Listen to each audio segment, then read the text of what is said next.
Halo, teman-teman semua. Selamat datang di channel ini, tempat kita berbagi kisah-kisah misteri dan horor yang bikin bulu kuduk berdiri. Malam ini, aku punya cerita seram dari sebuah warung bubur ayam di Pemalang. Dari luar, terlihat biasa saja.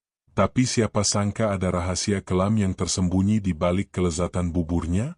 Kisah ini bukan sekadar tentang pesugihan, tapi juga tentang bagaimana godaan kekayaan bisa menjerumuskan seseorang ke dalam kegelapan yang mengerikan. Jadi, siapkan nyali kalian, matikan lampu, dan dengarkan cerita ini sampai habis. Pemalang, sebuah kota kecil di pesisir utara Jawa Tengah, dikenal dengan pasar tradisional yang ramai di pagi hari dan jalan-jalan yang mulai sepi menjelang malam. Penduduknya hidup dengan ritme yang sederhana. Pagi diisi dengan kesibukan pasar, siang dengan aktivitas pertanian dan perdagangan, sementara malamnya didominasi oleh suara jangkrik dan desir angin dari persawahan.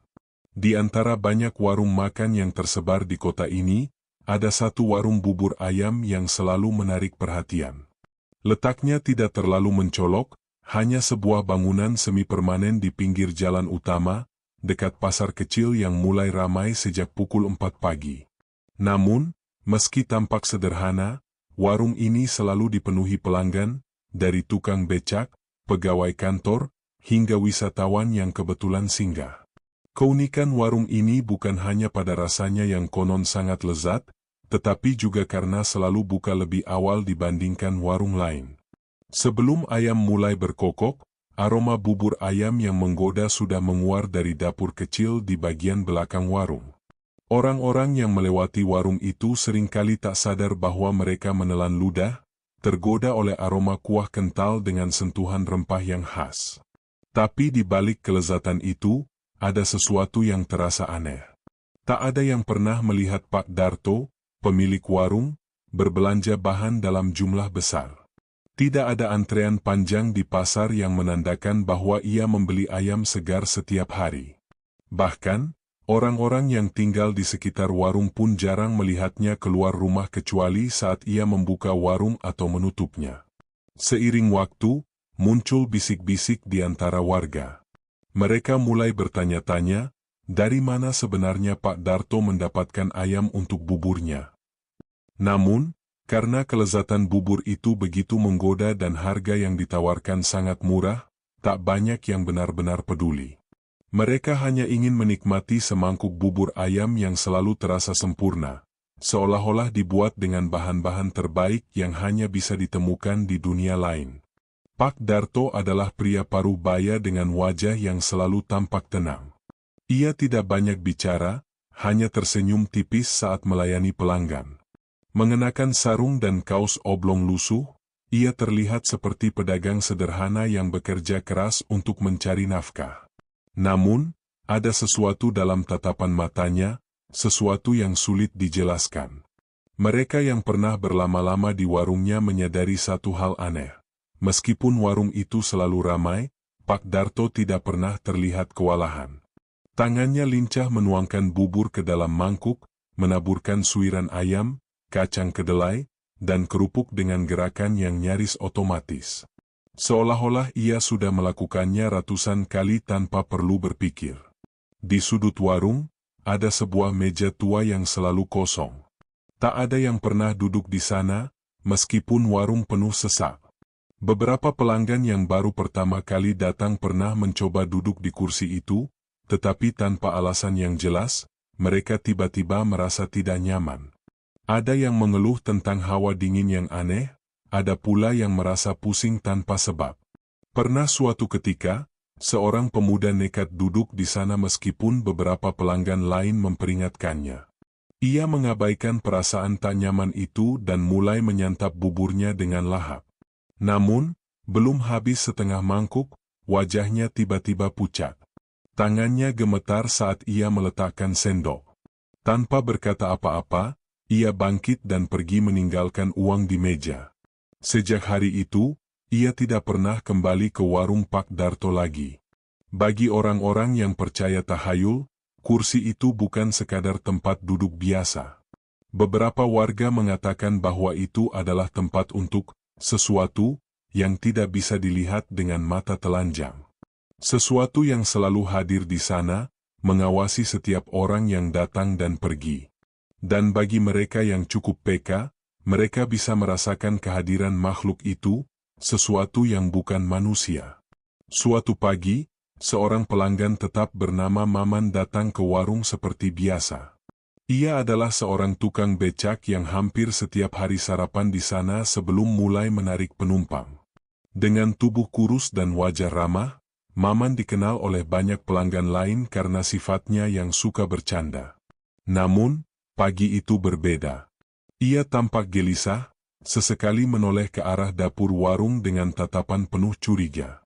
Tak seperti biasanya, ia tidak menghabiskan buburnya dengan cepat.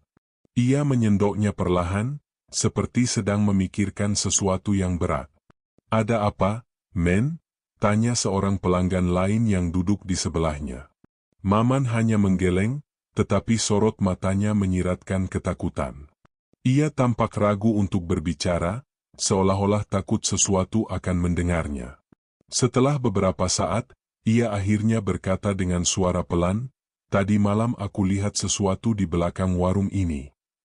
Namun, sebelum ia sempat melanjutkan, Pak Darto tiba-tiba muncul dari dapur. Dengan senyum ramah, ia berkata, "Buburnya kurang enak, men? Biasanya kamu habis lebih cepat." Maman terdiam. Wajahnya mendadak pucat, dan ia buru-buru menghabiskan buburnya tanpa berkata apa-apa lagi.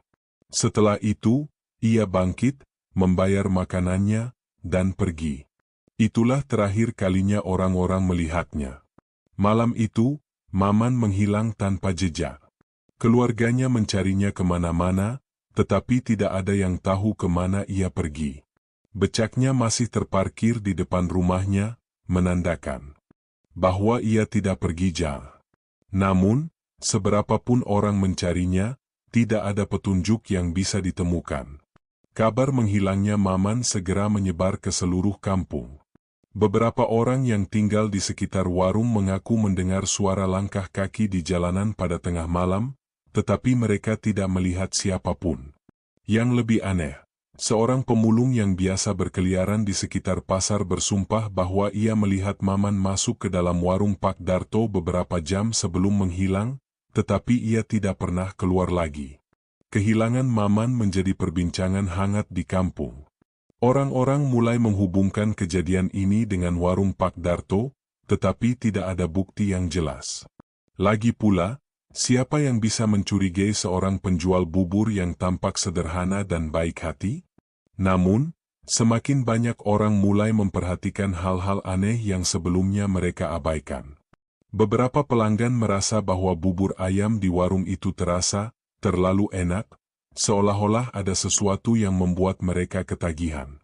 Ada juga yang mengaku sering mengalami mimpi buruk setelah makan di sana. Mimpi tentang suara tangisan, bisikan yang mengerikan, dan bayangan hitam yang berdiri di samping tempat tidur mereka. Bahkan beberapa pelanggan setia mulai menghindari warung itu. Mereka tidak bisa menjelaskan alasannya dengan pasti, tetapi ada perasaan tidak nyaman yang semakin kuat setiap kali mereka mendekatinya. Beberapa orang bahkan mengaku mendengar suara-suara aneh dari dapur saat mereka makan di sana, suara langkah kaki, gemerisik, atau bisikan yang tak bisa dipahami. Namun, tetap saja warung itu tidak pernah sepi. Orang-orang yang tidak peduli dengan rumor tetap datang, tergoda oleh aroma bubur yang menggoda. Bagi mereka, rasa lapar lebih kuat daripada ketakutan. Tetapi bagi mereka yang tahu, warung bubur itu bukan sekadar tempat makan biasa. Ada sesuatu yang mengintai di sana, menunggu korban berikutnya. Di antara mereka yang mulai curiga terhadap warung bubur Pak Darto, ada seorang pemuda bernama Andi. Ia bukan orang yang mudah percaya pada hal-hal mistis, tetapi menghilangnya Maman membuatnya gelisah. Ia mengenal Maman dengan baik, seorang pria sederhana yang selalu bekerja keras untuk keluarganya. Tidak mungkin ia pergi begitu saja tanpa jejak. Andi mulai memperhatikan warung itu lebih saksama. Setiap pagi, Ia sengaja duduk di warung yang berseberangan, berpura-pura menikmati kopi sambil mengamati aktivitas Pak Darto. Satu hal yang aneh segera menarik perhatiannya. Warung itu tak pernah kehabisan stok ayam, tetapi tidak pernah ada tanda-tanda pasokan datang. Tidak ada truk pengantar bahan, tidak ada suara ayam hidup yang disembelih, tidak ada aroma khas kaldu ayam yang direbus lama. Yang lebih aneh, setiap kali ada pelanggan yang baru pertama kali datang, mereka hampir selalu kembali keesokan harinya. Seperti ada sesuatu dalam bubur itu yang membuat mereka ketagihan. Bahkan beberapa dari mereka mengaku merasa lemas atau pusing jika tidak makan bubur Pak Darto selama beberapa hari. Ini bukan hal yang wajar, gumam Andi dalam hati. Rasa ingin tahunya semakin membara. Ia memutuskan untuk menyelidiki lebih jauh. Malam itu, setelah warung bubur tutup, Andi menunggu hingga seluruh lampu di sekitar mulai redup. Dengan hati-hati, ia menyelinap menuju belakang warung, berharap menemukan sesuatu yang bisa menjelaskan misteri ini. Namun, saat ia mendekat, hawa dingin yang tidak wajar menyelimutinya. Bulu kuduknya meremang. Di balik tirai plastik yang menutupi dapur, ia mendengar sesuatu, suara seperti seseorang sedang berbisik pelan, tetapi bukan suara manusia. Darahnya berdesir. Ia ingin mundur, tetapi langkahnya terasa berat. Ia menelan ludah, mengintip melalui celah dinding bambu yang sedikit terbuka, dan saat itulah ia melihat sesuatu yang membuatnya hampir berteriak ketakutan.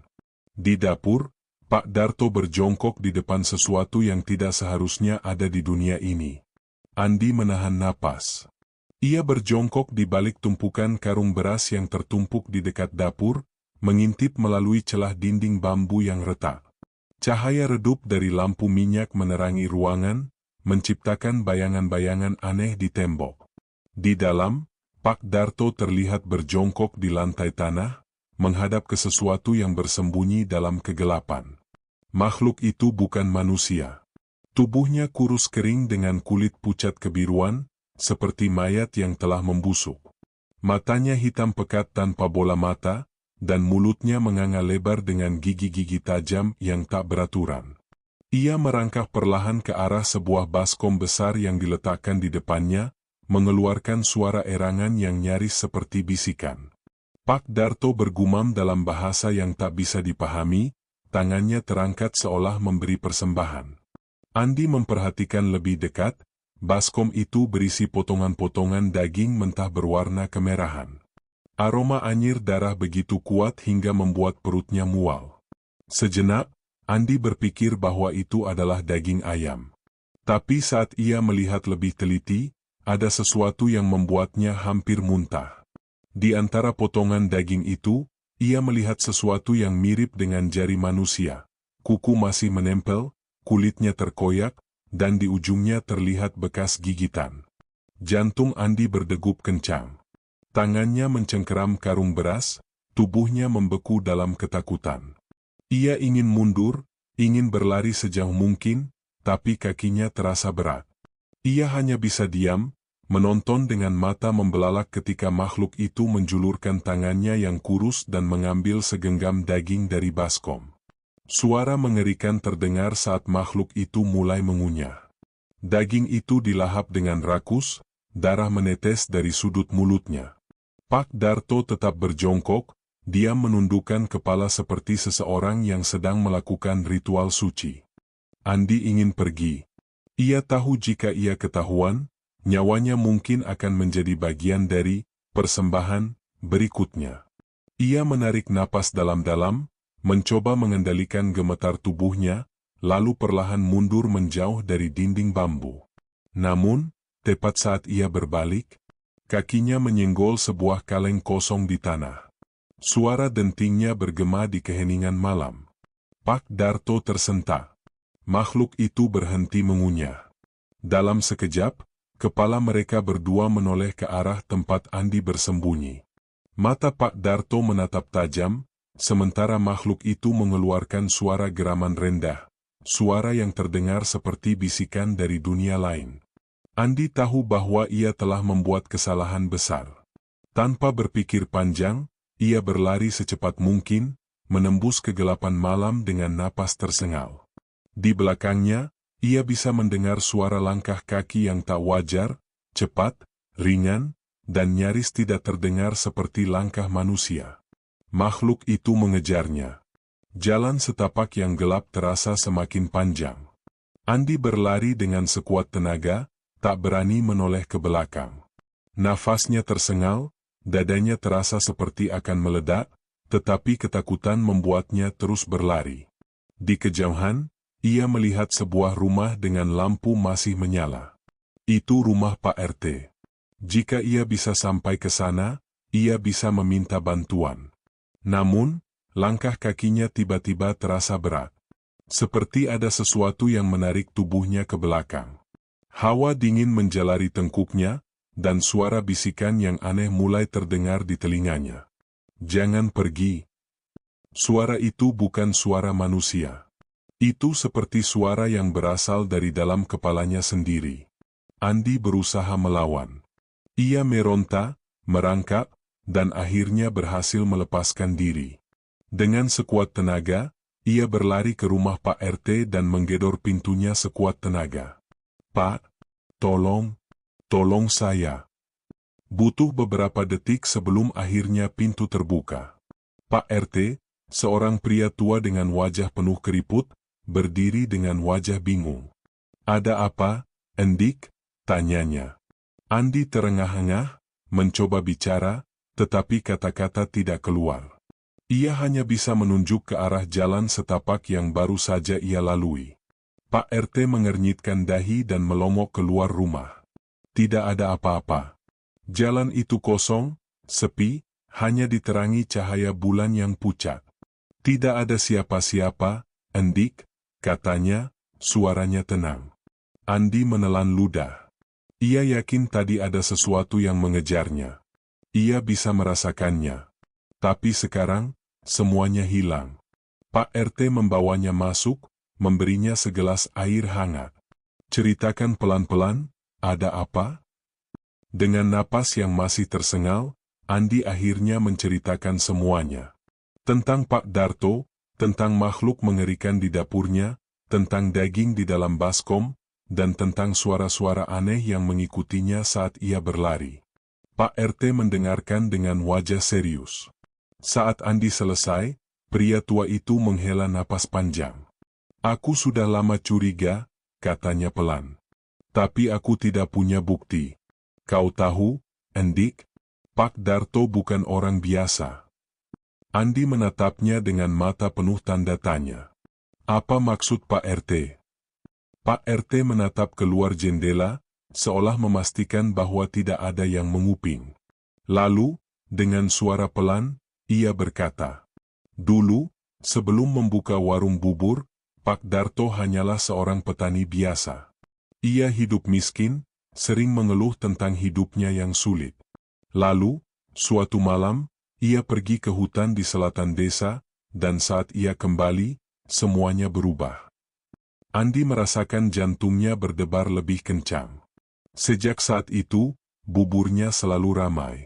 Ia selalu punya ayam, meski tak pernah ada yang melihatnya membeli. Dan setiap beberapa bulan, ada orang yang menghilang di sekitar warungnya. Pak RT menatap Andi dengan serius. Kau beruntung masih hidup. Andi menggenggam gelas air di tangannya, mencoba mengatur pikirannya yang kacau. Ia tahu bahwa apapun yang terjadi malam ini baru permulaan. Andi duduk terpaku, matanya menatap kosong ke permukaan gelas air hangat di tangannya. Pikirannya berputar, mencoba mencerna semua yang baru saja ia dengar dari Pak RT.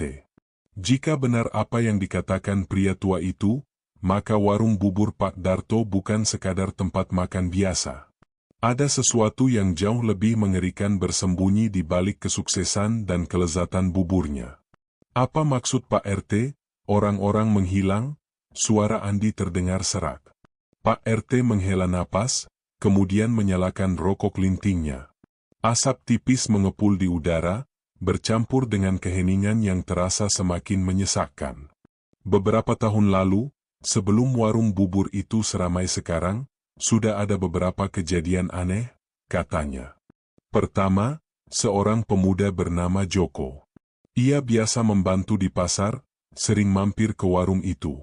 Suatu hari, ia bilang pada ibunya bahwa bubur di sana terasa lain, lebih enak dari biasanya. 2 hari kemudian, ia menghilang tanpa jejak. Andi merasakan bulu kuduknya meremang. Lalu ada Mbok Sarmi, pedagang sayur di pasar. Ia juga pelanggan setia. Suatu malam, tetangganya mendengar ia keluar rumah, katanya ingin ke warung Pak Darto sebentar. Tapi ia tidak pernah kembali, lanjut Pak RT. Andi menelan ludah. Sekarang semua mulai masuk akal. Maman, pelanggan tetap yang menghilang beberapa hari lalu, mungkin bukan orang pertama yang menjadi korban.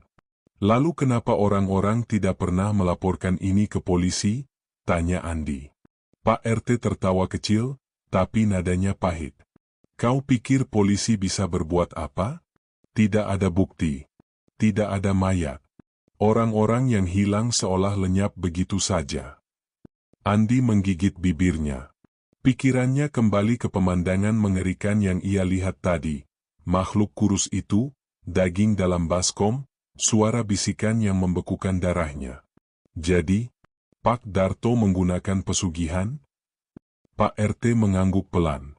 Aku tidak tahu pasti jenisnya, tapi yang jelas, ia tidak sendiri. Ada sesuatu yang membantunya. Sesuatu yang butuh, tumbal. Keheningan menyelimuti ruangan. Andi merasa udara di sekitarnya semakin berat. Apa yang baru saja ia ketahui bukanlah sesuatu yang bisa ia abaikan begitu saja. Apa yang harus kita lakukan? Tanyanya akhirnya. Pak RT menatapnya dalam-dalam. Jika kau benar-benar ingin menghentikan ini, kau harus berhati-hati. Pak Darto bukan orang biasa lagi. Dan yang lebih berbahaya bukan dia, tapi sesuatu yang bersamanya. Malam itu, Andi tidak bisa tidur. Setiap kali ia memejamkan mata, ia melihat kembali bayangan mengerikan makhluk itu, suara kunyahannya yang menjijikkan, dan tatapan tajam Pak Darto saat ia ketahuan mengintip. Sekitar pukul 2 dini hari, rasa penasaran kembali menguasai pikirannya. Ia tahu ini gila, tapi ia merasa harus kembali ke warung bubur itu. Ia harus mencari tahu lebih banyak, mungkin menemukan sesuatu yang bisa menjadi bukti untuk mengungkap rahasia kelam ini. Dengan senter kecil di tangannya, Andi menyelinap keluar rumah dan berjalan melewati jalan setapak menuju warung bubur Pak Darto. Udara malam terasa lebih dingin dari biasanya, angin bertiup membawa bisikan-bisikan halus yang membuat bulu kuduknya berdiri. Ketika ia tiba di dekat warung, ia berhenti. Lampu di dalam sudah padam, hanya ada cahaya redup dari dapur di bagian belakang. Jantung Andi berdegup kencang. Ia melangkah perlahan, mendekati dinding bambu warung, mencoba mengintip ke dalam. Tidak ada siapa-siapa. Hanya panci-panci besar dan meja-meja kayu kosong. Namun, sesuatu menarik perhatiannya. Di sudut dapur, ada sebuah pintu kayu tua yang sedikit terbuka. Sebelumnya, ia tidak pernah melihat pintu itu. Dengan hati-hati, ia mendorong pintu itu lebih lebar dan melihat sebuah tangga batu yang menurun ke dalam kegelapan. Aroma anyir yang begitu kuat langsung menyengat hidungnya. Andi menyalakan senter dan mulai melangkah turun. Tangga itu terasa dingin dan lembab, seperti tidak pernah disentuh cahaya matahari. Di bawah sana, ia bisa mendengar suara gemerisik, seperti sesuatu yang bergerak di dalam kegelapan. Ketika ia sampai di dasar tangga, ia melihat sesuatu yang membuat tubuhnya membeku dalam ketakutan. Di tengah ruangan bawah tanah yang remang-remang itu, ada sebuah altar batu. Di atasnya, terdapat beberapa mangkuk besar berisi daging mentah yang sama seperti yang ia lihat sebelumnya. Namun yang lebih mengerikan, di dinding, tergantung beberapa kain lusuh dan pakaian yang tampak familiar. Pakaian itu milik Maman. Dan di sudut ruangan, ia melihat sesosok makhluk sedang duduk dengan punggung membungkuk, mencabik-cabik sesuatu dengan tangannya yang panjang dan kurus. Makhluk itu berhenti. Dengan gerakan lambat, ia menoleh ke arah Andi. Matanya yang hitam pekat menatap lurus padanya. Senyap. Lalu, makhluk itu membuka mulutnya yang dipenuhi gigi tajam dan mengeluarkan suara. Kau tidak seharusnya ada di sini. Andi menahan napas. Jantungnya berdegup kencang, seakan ingin meledak. Makhluk itu menatapnya lekat-lekat, tatapannya kosong, dingin, seperti sedang menilai apakah Andi layak untuk menjadi korban berikutnya. Tanpa membuang waktu, Andi melangkah mundur perlahan, berharap bisa kabur sebelum makhluk itu menyerangnya. Namun, sebelum ia bisa mencapai tangga, suara langkah lain terdengar dari atas. Seseorang turun ke ruangan bawah tanah. Pak Darto. Wajahnya terlihat berbeda dalam cahaya redup, tidak lagi seperti pria tua ramah yang dikenal banyak orang, melainkan seseorang yang telah kehilangan jiwanya. Senyumnya tipis, tapi matanya penuh dengan kegelapan. Kau seharusnya tidak ikut campur, Andi. Suaranya tenang, tapi mengandung ancaman terselubung. Andi menggertakkan giginya. Ia tahu sekarang bukan saatnya untuk diam. Apa yang kau lakukan, Pak Darto? Apa, makhluk ini? Ia menunjuk ke sosok mengerikan di pojokan. Pak Darto tertawa kecil.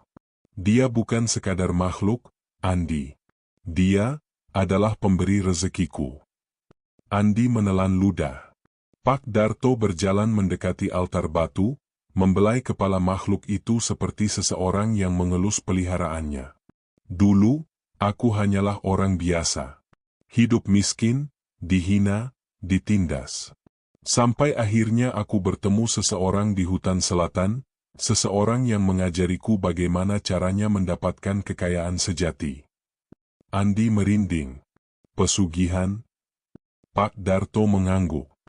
Ya, aku melakukan perjanjian. Aku diberi makhluk penjaga ini. Sebagai gantinya, aku harus memberi tumbal. Ia menoleh ke Andi dengan tatapan tajam. Dan kau, Andi, adalah saksi yang tidak seharusnya ada. Tiba-tiba, Pak Darto menghunus sebilah pisau panjang dari balik pakaiannya dan melangkah ke arah Andi. Tanpa berpikir panjang, Andi melemparkan sebuah mangkuk kayu ke arah Pak Darto dan langsung berlari ke tangga. Jangan biarkan dia pergi, teriak Pak Darto. Makhluk itu mengeluarkan suara melengking, lalu bergerak dengan kecepatan yang tidak manusiawi.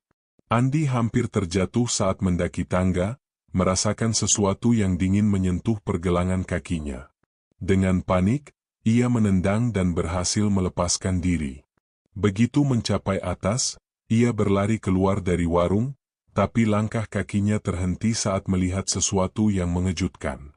Pak RT berdiri di depan warung, bersama beberapa warga desa yang membawa obor dan senjata tajam. Kami mendengar semuanya, Andi, kata Pak RT dengan suara tegas. Sekarang kita selesaikan ini. Andi menyingkir saat para warga menyerbu masuk ke dalam warung. Pak Darto muncul dari pintu belakang dengan wajah penuh amarah, tapi ia kalah jumlah. Dengan cepat, warga mengikatnya, sementara beberapa orang lainnya menyiramkan minyak tanah ke warung bubur yang selama ini menyimpan kengerian. Pak Darto menjerit marah. Kalian tidak tahu apa yang kalian lakukan. Jika aku mati, kalian semua akan celaka. Namun, warga tidak peduli. Api dinyalakan, dan dalam sekejap, warung bubur itu berubah menjadi lautan api. Teriakan Pak Darto menggema di malam hari, bercampur dengan suara melengking dari makhluk yang ada di bawah tanah. Namun, tak lama kemudian, semuanya sunyi. Hanya ada suara kayu yang retak dan api yang berkobar. Keesokan paginya, warga menggali puing-puing warung yang telah hangus. Mereka menemukan sisa-sisa altar batu dan mangkuk-mangkuk persembahan, tetapi tidak ada tanda-tanda keberadaan makhluk itu. Pak Darto sendiri ditemukan tewas, tubuhnya hangus sebagian, tapi wajahnya masih menunjukkan ekspresi ketakutan luar biasa, seolah ia melihat sesuatu yang mengerikan sebelum mati. Desa itu kembali tenang setelah kejadian itu. Tidak ada lagi pelanggan yang merasa ketagihan, tidak ada lagi orang yang menghilang tanpa jejak. Namun, satu hal yang mengganggu Andi. Malam setelah kejadian itu, saat ia hendak tidur, ia mendengar suara di luar jendelanya. Suara bisikan lirih yang terasa dingin. Ini belum selesai. Itulah kisah tentang pesugihan bubur ayam di Pemalang.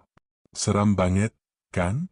Kisah ini mengingatkan kita bahwa dalam mencari rezeki, kita harus selalu berada di jalan yang benar, sesuai dengan aturan agama dan norma yang berlaku. Kekayaan yang didapat dengan cara yang salah hanya akan membawa kesengsaraan, bukan kebahagiaan sejati. Kalau kalian suka dengan cerita ini, jangan lupa untuk like, komen, dan subscribe agar channel ini bisa terus berkembang dan menghadirkan kisah-kisah horor yang lebih seru lagi. Bagikan juga video ini ke teman-teman kalian, siapa tahu mereka juga suka dengan cerita-cerita seperti ini. Terima kasih sudah menonton, tetap berhati-hati, dan sampai jumpa di kisah horor berikutnya. Selamat malam, dan semoga tidur kalian nyenyak, kalau bisa.